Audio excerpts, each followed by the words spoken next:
ছোৱালীসকলক কেইটামান কথা কওঁ, যিটো কথা শুনি হয়তো তুমি বেয়া পাবা, কিন্তু অপ্ৰিয় হলেও সেইটোৱে সঁচা। নিজৰ স্বামীজন লাগিলে যেনেকুৱাই হওক, তেওঁক কেতিয়াও অভিশাপ নিদিবা। স্বামী থাকোতে তেওঁৰ মূল্য বুজা। যিদিনা গুচি যাব সেইদিনা তোমাৰ অনুভৱ হ'ব এজন স্বামীৰ মূল্য কিমান। যেতিয়া তোমাৰ স্বামীয়ে তোমাক এৰি এই পৃথিৱীৰ পৰা গুচি যাব, তেতিয়া তোমাৰ জীৱনটো কেনেকুৱা হ'ব। সমাজত কোনো সন্মানৰ এষাৰ মাত নিদিব। আৰে সমাজটো বাদ দিয়া, পৰিয়ালৰ মানুহেও সন্মানৰ এসাঁজ ভাত নিদিব। ভাগ্যই যদি কেতিয়াবা কাৰোবাৰ কাষত সহায় বিচাৰিবলৈ বাধ্য কৰায়, তেতিয়া সহায় দুৱাৰখন পাছত খুলিব, আগত তোমাৰ শৰীৰৰ কাপোৰ খুলিব। সকলোৱে তোমাৰ বাধ্যতাৰ সুযোগ লোৱাৰ আৰম্ভ কৰিব। বিশ্বাস কৰা ভণ্টি, আজি তোমাৰ গাত ৰং বিৰঙৰ কাপোৰ আছে, কাণত কাণফুলি আছে, নাকত নাকফুলি আছে, ডিঙিত মণি, হাতত খাৰু আছে, আৰু এইবোৰ কেৱল তোমাৰ স্বামীৰ বাবে আছে। স্বামীবিহীন তোমাৰ জীৱনটো বৰবাদ হৈ যাব। যাক তুমি আজি ভাল ভাল বুলি কৈ কথা পাতি আছা, স্বামীজন গুচি যোৱাৰ পাছত সিও তোমাক ৰং দেখাই দিব। মনত ৰাখিবা ভণ্টি, স্বামী আছে মানেই তোমাৰ মূৰত উৰ্ণি আছে, স্বামী আছে মানে তোমাৰ সন্মান আছে, স্বামী আছে মানে সমাজত তোমাৰ নাম আছে, স্বামী আছে মানে তোমাক ভাল পোৱা মানুহ আছে, স্বামী আছে মানে তোমাৰ ঘৰত সন্মানৰ এসাঁজ ভাত আছে।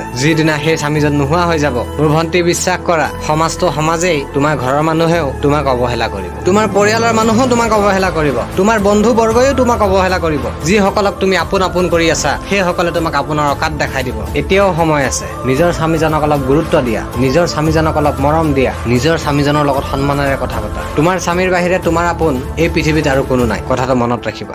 ধন্যবাদ।